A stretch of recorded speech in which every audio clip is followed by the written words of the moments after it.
Good afternoon class. SSC की पिछली class में हमने ना एसएससी के बारे में थोड़ा सा हमने इंट्रोडक्शन लिया था और एसएससी की कौन सी एग्ज़ाम्स होती हैं उसके बारे में हमने देखा था कि एसएससी में एक एसएससी होती है CGL, CHSL, CHL, SSC junior engineer stenographer, SSC GD etc. Okay, तो आज हम एसएससी जैसा कि यहाँ मेंशन है एसएससी सिलेबस डेट 5 जून 2025 जनरल अवेयरनेस इंडिकेटिव सिलेबस। ये इंडिकेटिव सिलेबस इसलिए है कि इस तरह से एसएससी के नोटिफिकेशन रिक्रूटमेंट में ये इस तरह का इंडिकेटिव सिलेबस लिखा हुआ है, indicate syllabus for computer based examination CBT, right, CBT computer based test. Okay, हमने लास्ट क्लास में देखा था tier 1 tier 2 online exam, right, skill test है ना, डीवी वगैरह, इस तरह से कई प्रकार का उसमें मेंशन था। ठीक है, आज ही हम सब एक्चुअली में एसएससी के लिए हम बात करें थोड़ा सा, ऐसे मैंने यहाँ जनरल अवेयरनेस की बात की है। लगभग 4 सेक्शन इसके अंदर रहते हैं हर एसएससी एग्जाम के अंदर, जो भी रिटर्न होता है सीबीटी मोड में, रिटर्न टेस्ट। ठीक है, सीबीटी, इसका एक सेक्शन है जनरल इंटेलिजेंस।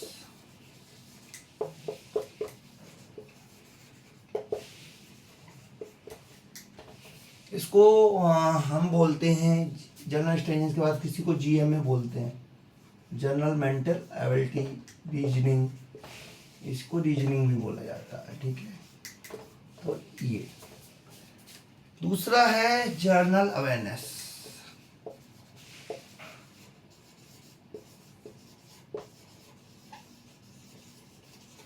ठीक है, इसी को जीके बोला जाता है, हम सामान्य भाषा में जीके बोलते हैं। जीएस अलग होता है, जीके और जनरल अवेयरनेस। ठीक है, जनरल अवेयरनेस मतलब सामान्य जानकारी होनी चाहिए, कोई विशिष्ट अध्ययन नहीं हो, सिर्फ सामान्य ज्ञान भी बोलते हैं। ठीक है, तो सामान्य ज्ञान के बारे में हम काफ़ी टाइम से सुनते आ रहे हैं, हर जगह सुनते आ रहे हैं।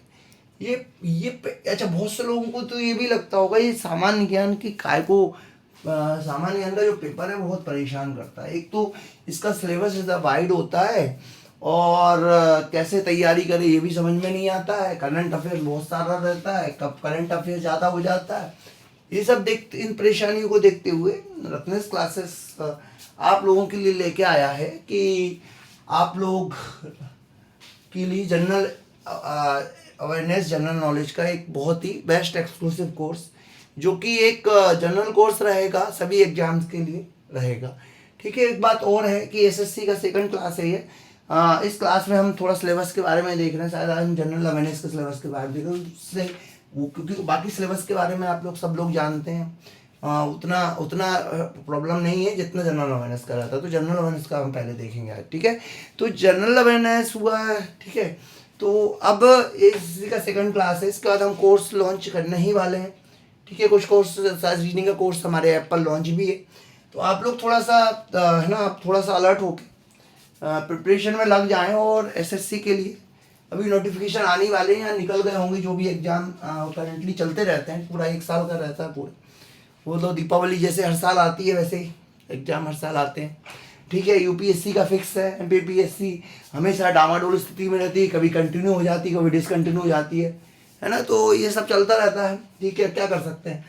ठीक है, तो जनरल इंटेलिजेंस का जनरल अवेयरनेस। तीसरा है क्वांटिटेटिव एप्टीट्यूड, बिल्कुल क्लियर मेंशन है, क्वांटिटेटिव एप्टीट्यूड।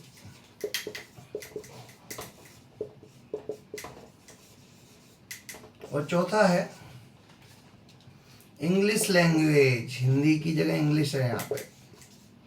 ठीक है, किसी जगह इंग्लिश की जगह हिंदी है, तो इंग्लिश लैंग्वेज हिंदी लैंग्वेज कर सकते हैं। किसी जगह हिंदी भी है, जहाँ पे जैसे कि मैंने अभी देखा था कि एसएससी के एग्जाम दिल्ली पुलिस के लिए हिंदी लैंग्वेज भी था। ठीक है, तो ये हमारी बात है। यही इसको 4 सेक्शन कह लो, यहाँ पे सेक्शन है, सब्जेक्ट बोल सकते हैं।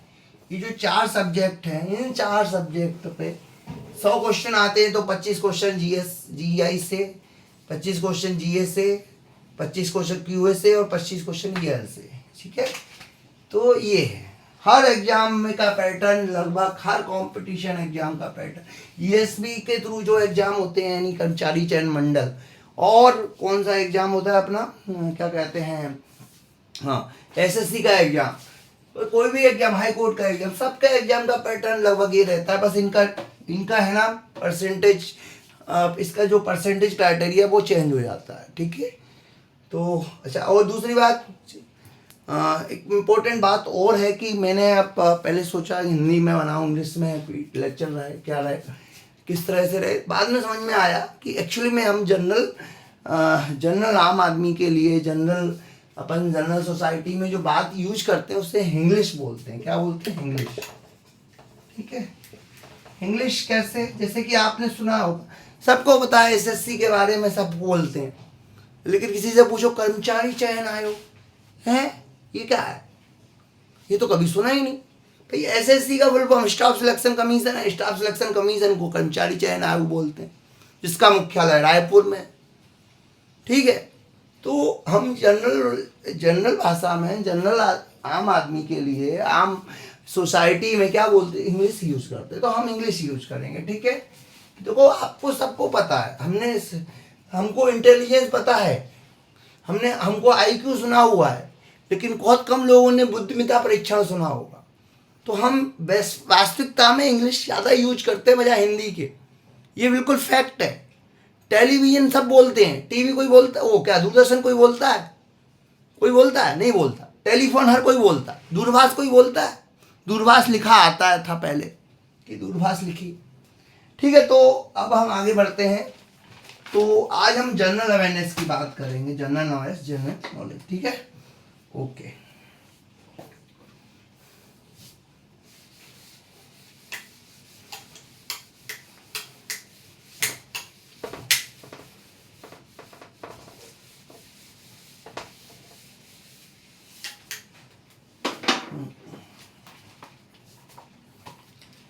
CGL, CHSL और CHL, ठीक है, ये ग्रेजुएट लेवल, ये हायर सेकेंडरी लेवल और ये मैट्रिक लेवल, ठीक है, जिससे क्लियर हो जाए ये मैट्रिक, ठीक है। इन सब में जनरल अवेयरनेस मेंशन है। जनरल अवेयरनेस मैट्रिक लेवल पे, general awareness higher secondary level पे, और general awareness graduation and above level, बिल्कुल सेम मेंशन है, ठीक है, कोई अंतर है नहीं, ठीक है। तो अब हम जनरल अवेयरनेस की बात करते हैं। जनरल अवेयरनेस है जनरल जीके।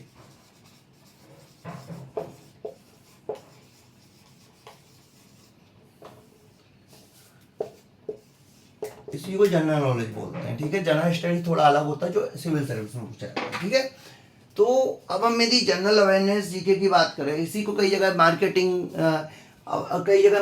का पेपर होता है, मार्केटिंग अवेयरनेस होती है, कई जगह बैंकिंग अवेयरनेस होती है, ठीक है। जनरल अवेयरनेस में करंट अफेयर्स होता है, ठीक है, और ठीक है, सब कुछ होता है। जनरल अवेयरनेस और जनरल नॉलेज में सब कुछ आता है, ठीक है। तो इसके लिए सबसे ज़्यादा लोग कन्फ्यूज रहते हैं कि हाँ इसकी तैयारी कैसे की जाए। अभी हम तैयारी के ऊपर तो ठीक है देखेंगे अगली क्लास में जो भी है। अभी फिलहाल हम जो एसएससी का इंडिकेटिव सिलेबस कह रहा है उसके देख लेते हैं, ठीक है। वो हमारी एक लाइट हाउस का काम करेगा, प्रकाश स्तंभ का, कि उसको देख के अपन आगे पूरी रूपरेखा बना सकते हैं, प्लानिंग कर सकते हैं कि जनरल की तैयारी कैसे करें। क्लियर जो लिखा, ठीक है, इसमें क्लियर लिखा है, questions are design to test the general awareness of the environment and application to the society.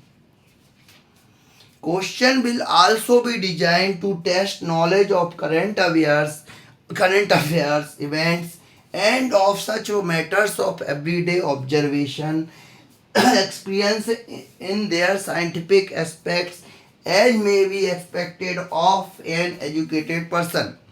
The test will also include questions related to India and its neighboring countries, especially pertaining to sports, history, culture, geography, economy, scene. General polity including Indian constitution and scientific research etc.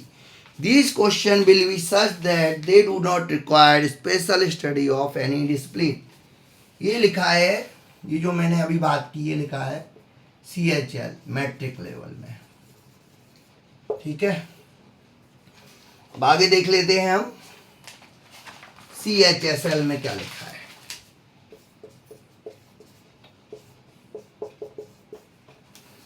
Questions are designed to test the candidate's general awareness of the environment and its application to the society. Questions are also designed to test knowledge of current events and of such matters of everyday observation and experience in their scientific aspect as may be expected of an educated person. The test will also include questions relating to India and its neighboring countries, especially pertaining to history, culture, geography, economic scene, general poetry, and scientific research. Same will be mentioned in the मतलब जो इसमें CHSL में mention है general awareness के बारे में, वही CHL में भी मेंशन है, ठीक है। अब सेम मेंशन है। अब इसके बाद हम ग्रेजुएशन का भी देख लेते हैं, ठीक है। ग्रेजुएशन का भी देख लेते हैं। Questions will be design to test the general awareness of the environment, its application to the society.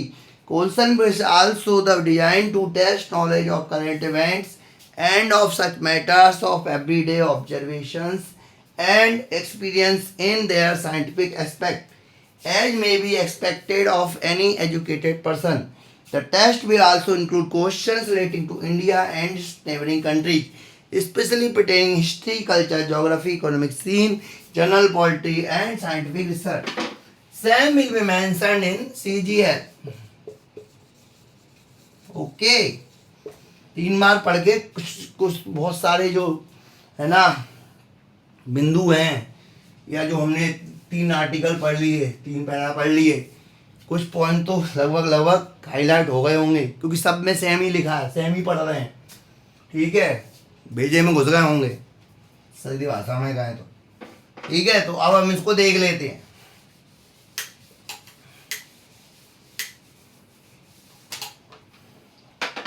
ठीक है, तो क्या लिखा है,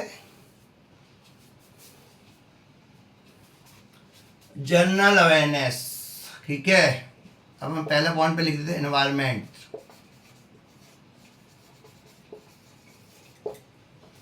एंड एप्लीकेशन टू सोसाइटी।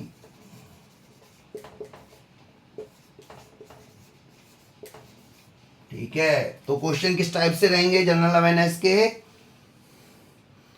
कि जो सामान्य जानकारी है पर्यावरण की और उसकी एप्लीकेशन सोसाइटी में। आज विश्व पर्यावरण दिवस है, ठीक है। यहाँ एनवायरनमेंट से मतलब पर्यावरण भी हो सकता है, या फिर इस तरह से हो सकता है बाहरी ज्ञान की, है ना, एक सिंपल, और उसकी सोसाइटी की एप्लीकेशन की। ठीक है, तो विश्व पर्यावरण दिवस है आज 5 जून, ठीक है। आप सभी को विश्व पर्यावरण दिवस की शुभकामनाएं। हम लोग एक रिजोल्यूशन ले सकते हैं कि विश्व पर्यावरण के दिवस के दिन हम अपने परिजनों के नाम से एक वृक्ष लगा सकते हैं, ठीक है। कुछ भी कर सकते हैं, बहुत काम कर सकते हैं पर्यावरण के लिए, ठीक है। इसके बाद है दूसरा पॉइंट पे यदि अपन बात करें, लिखा है करेंट इवेंट्स, करेंट इवेंट्स, इसको हम करंट अफेयर्स भी बोल सकते हैं,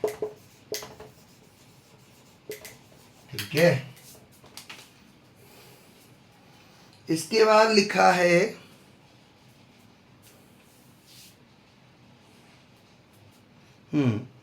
एक्चुअली में साइंस के टाइप से कैसे लिखा है, ठीक है।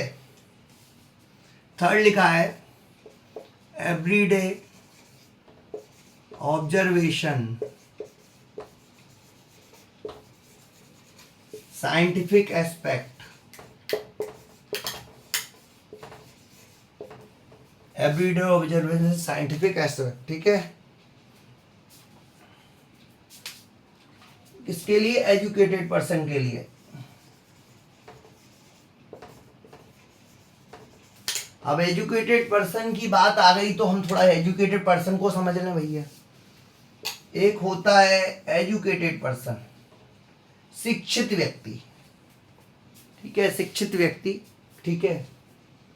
और एक होता है सुशिक्षित व्यक्ति, वेल एजुकेटेड पर्सन, वेल लिखा है कि नहीं है, एजुकेटेड, एनी एजुकेटेड लिखा है, वेल भी नहीं लिखा है यहाँ, तो चलो वेल एजुकेटेड पर्सन और educated person. What is the difference between the educated person and well educated person? Educated person और वेल एजुकेटेड पर्सन, ठीक है, क्या होता है? एजुकेटेड पर्सन जो शिक्षित है, फिर वेल एजुकेटेड पर्सन क्या होता है? सुशिक्षित व्यक्ति. सिंपल सा उदाहरण दे लो, जैसे कोई एजुकेटेड पर्सन है, वो लड़ाई झगड़ा कर रहा है, और उसको वेल एजुकेटेड पर्सन है, वो लड़ाई झगड़ा नहीं कर रहा. अब लड़ाई झगड़ा करने का मतलब ये है कि हो सकता है वो लड़ाई झगड़े को टॉलरेट कर रहा हो, या थोड़ा सा क्या कहते हैं डिसेंट सोसाइटी को देख रहा हो, या फिर वो दूसरे व्यक्ति पागल हो रहा है तो दूसरा व्यक्ति वो पागल नहीं हो रहा है. भाई इसे तो शिक्षित कहेंगे, पढ़ा लिखा, अच्छी तरह पढ़ा लिखा और अच्छी तरह पढ़ा लिखा, ठीक है, तो है ना. इसके बाद अगला पॉइंट में हम देखते हैं, the test will also include question relating to India its neighbouring country. India its neighbouring country, okay. तो अपन यहां भी देख लेते हैं, India and its neighbouring country,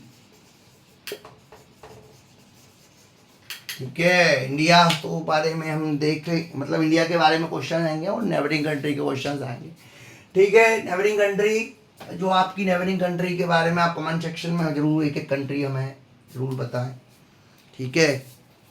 तो नेबरिंग कंट्री आप बता सकते हैं. एक नेबरिंग कंट्री मैं बता देता हूँ. जैसे कि हम 3 मई को हमारा अवार्ड हो रहा था श्रीलंका में, कोलंबो, तो श्रीलंका हमारी नेबरिंग कंट्री है, ठीक है. एक नेबरिंग कंट्री से अभी हमारा क्या हुआ था सबको पता है, ऑपरेशन सिंदूर, ठीक है, तो वो हमारी नेबरिंग कंट्री है. एक नेबरिंग कंट्री की जो उसको हमने ही बनाया है, उसको आप जानते हैं, ठीक है, कमेंट सेक्शन में बताएं उसका नाम, ठीक है. एक नेबरिंग कंट्री के बारे में आपने कई बार सुना होगा, उनके यहाँ से प्रॉब्लम आती है शरणार्थी समस्या, ठीक है. एक नेबरिंग कंट्री ऐसी है जो कि जियो पॉलिटिकल कंडीशन से डिप्लोमेसी रखती है, ठीक है. एक नेबरिंग कंट्री हमारी ऐसी है जिन्होंने हिंदू राष्ट्र घोषित कर दिया था, ठीक है, कमेंट सेक्शन में बताएं उसका नाम. एक नेबरिंग कंट्री हमारी ऐसी है जिसने हैप्पीनेस इंडेक्स दिया दुनिया को, ठीक है. कौन सा कंट्री है वो जिसने हैप्पीनेस इंडेक्स दिया? देखना, हैप्पीनेस इंडेक्स उसी कंट्री ने दिया है पूरी वर्ल्ड को, ठीक है. तो इस तरह से अब हम आगे बढ़ते हैं, ठीक है. हैप्पीनेस इंडेक्स में टॉप पे रही है वो कंट्री, ठीक है.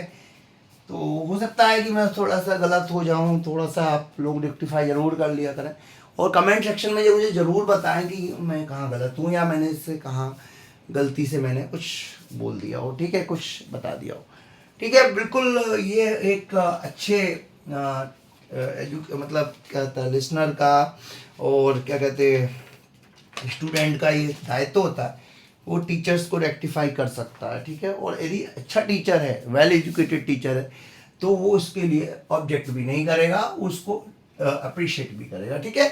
India its neighbouring countries specially pertaining history, culture, geography. तो India and its neighbouring country, अब यहाँ पे बात आ गई है इंडिया की, तो इंडिया का हिस्ट्री, कल्चर, ठीक है. History, culture, geography,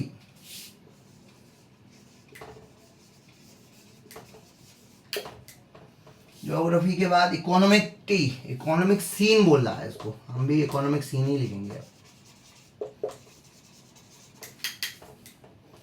general polity,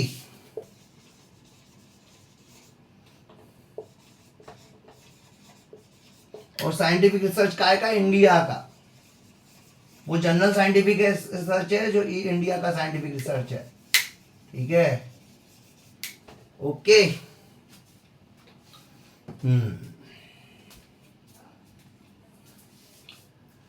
तो ये हमने पॉइंट्स निकाले हैं सिलेबस से, तीनों जगह में CHL, CHSL और CGL तीनों जगह यही सिलेबस मेंशन है, ठीक है। अब इसको हम एक एक करके देख लेते हैं जरा। Environment application to the society environments, इसका मतलब ये है कि प्रतिदिन के पर्यावरण के भारी भारी नॉलेज की थोड़ी सी जानकारी, ठीक है।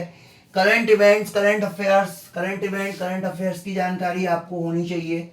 उस एग्जाम के एक साल पहले तक की एक सामान्य करंट अफेयर्स जानकारी होनी चाहिए। इसके अलावा आप everyday observation to scientific aspect of well educated person, yes, प्रतिदिन के सामान्य ऑब्जर्वेशन की जानकारी जो एक शिक्षित व्यक्ति से आशा की जा सकती है बिना किसी विशेष अध्ययन को किए बिना, यही यूपीएससी में मेंशन है, यही पॉइंट। लेकिन लोग है ना, कई बार क्या होता है कि यूपीएससी में जनरल स्टडीज का जब पेपर होता है उसको कुछ ज़्यादा ही जनरल बना देते हैं या फिर ज़्यादा ही स्पेसिफिक बना देते हैं, दोनों में प्रॉब्लम होती है। हमें एक क्या कहते हैं, समन्वित दृष्टिकोण लेकर चलना पड़ता है, ठीक है। ये उसका चैलेंज है बहुत बड़ा, ठीक है। तो आगे यदि हम बात करें, इंडिया इट्स नेबरिंग कंट्रीज, जैसा कि मैंने बताया, ठीक है, इंडिया की नेबरिंग कंट्रीज। अब इंडिया के बारे में बात की गई है, history, culture, geography, economic scene, general polity, scientific research, ठीक है। तो इंडिया की क्या, हिस्ट्री, ठीक है, इंडिया की हिस्ट्री।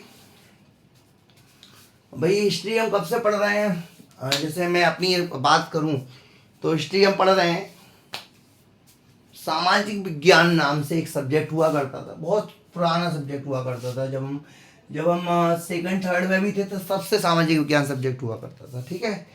उसके बाद ठीक है, सामाजिक विज्ञान सब्जेक्ट, सामाजिक विज्ञान में हिस्ट्री आता था कि कल्चर क्या है। कल्चर के बारे में आप सब जानते ही हैं, कहते हैं ना, भारतीय संस्कृति की रक्षा करना चाहिए। भारतीय संस्कृति महान संस्कृति है, ठीक है। तो इसका ज्योग्राफी, यस, ज्योग्राफी के बारे में आप कब से जानते हैं, कैसे कि साहब जब सामाजिक विज्ञान जब से पढ़ रहे हैं तब से ज्योग्राफी भी आप पढ़ रहे हैं, ठीक है। हाँ, मतलब 6 क्लास से तो ज्योग्राफी अलग से आपको दिखता ही होगा कि हाँ ये ज्योग्राफी है। जैसे कि 6 क्लास में एशिया कॉन्टिनेंट था, ठीक है।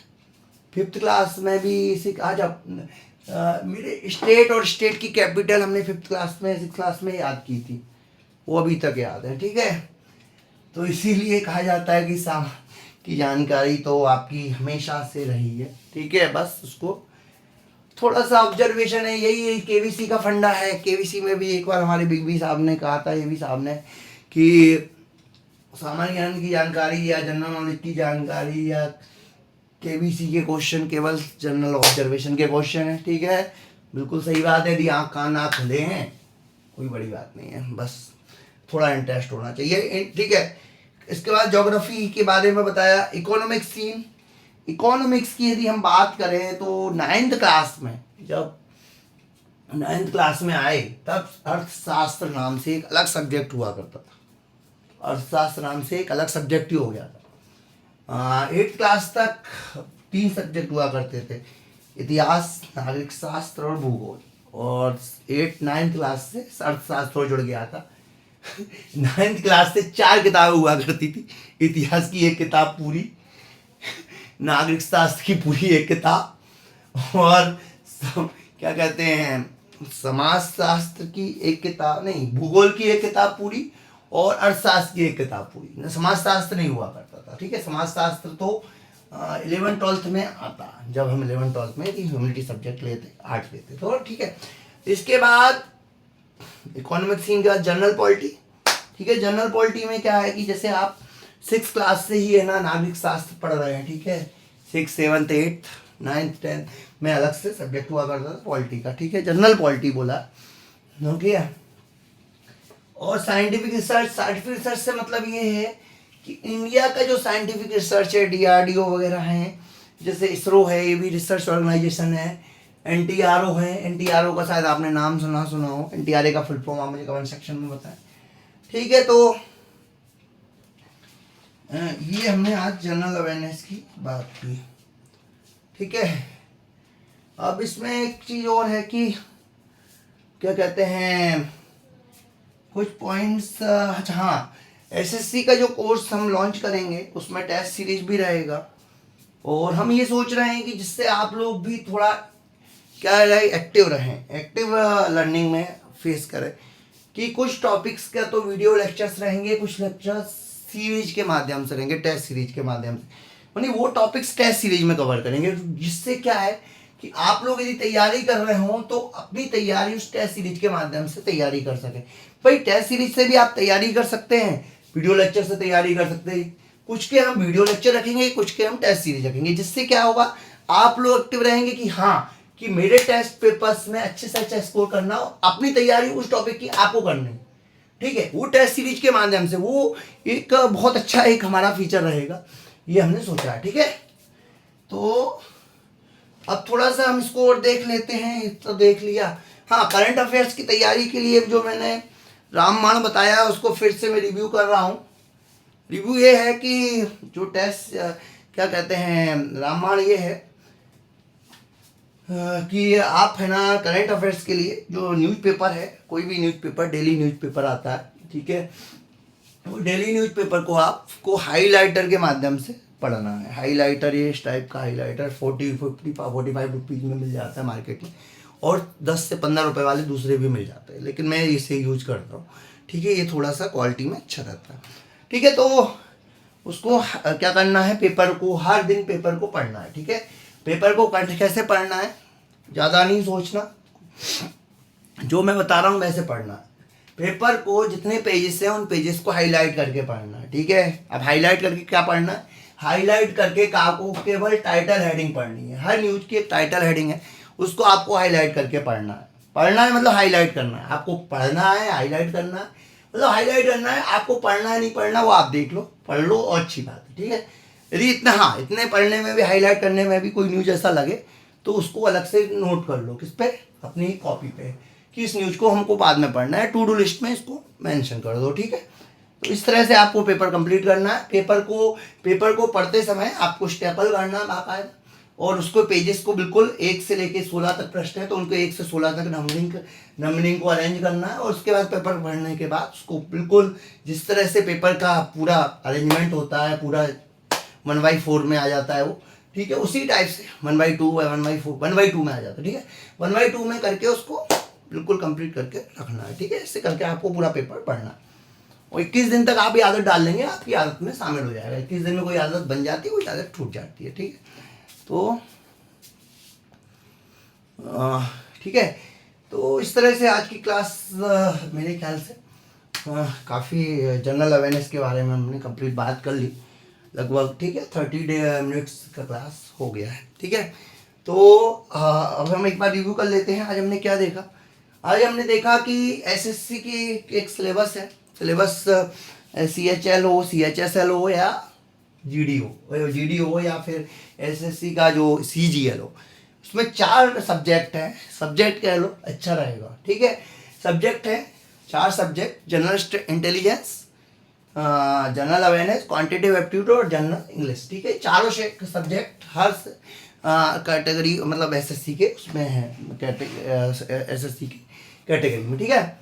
और फिर हमने जनरल अवेयरनेस की बात की। जनरल अवेयरनेस में क्या बात की, environmental and application to society, current affairs, everyday observation, scientific aspect, India and surrounding country, history, culture, geography, ठीक है। तो ये इस तरह का सिलेबस है, और यही सिलेबस हमको इस इंडिकेटिव सिलेबस के थ्रू हमको तैयारी करनी है, ठीक है। अब आप लोग समझ गए होंगे कि आपको सोशल साइंस और सामाजिक विज्ञान की तैयारी करनी है और करंट अफेयर्स की तैयारी करनी है, ये हम जनरल अवेयरनेस की बात करें, ठीक है। तो हम तैयारी कर सकते हैं करंट अफेयर्स का भी। यदि 25 क्वेश्चन आते हैं जनरल अवेयरनेस से तो 5 से 6 क्वेश्चन आपको करंट अफेयर्स से मिल जाएंगे, ठीक है। लगभग यदि वेटेज सेम वेटेज करें तो, ठीक है। तो ये हमने क्लास को रिव्यू किया। नेक्स्ट क्लास में या तो जीके की नेक्स्ट क्लास रहेगी, या फिर हो सकता है अगली क्लास में हम ना दूसरा सिलेबस डिस्कस मतलब सब्जेक्ट डिस्कस करें, क्वांटिटेटिव एप्टीट्यूड या रीजनिंग या जनरल इंग्लिश, ठीक है। तो thank you for the class. इस क्लास को आप लाइक करें, शेयर करें, सब्सक्राइब करें, लोगों की हेल्प भी करें। इस डेमो क्लास को ज़्यादा से ज़्यादा लोगों तक पहुँचाएं, जिससे वो लोग हमारे कोर्स तक पहुँच चुके हैं। डिस्क्रिप्शन में मैं इस बार अपना फ़ोन नंबर भी मेंशन कर दूँगा, ठीक है, तो आप लोग thank you. Okay, next we will meet next class, demo class और रेगुलर क्लास। थैंक यू, जय हिंद, जय भारत।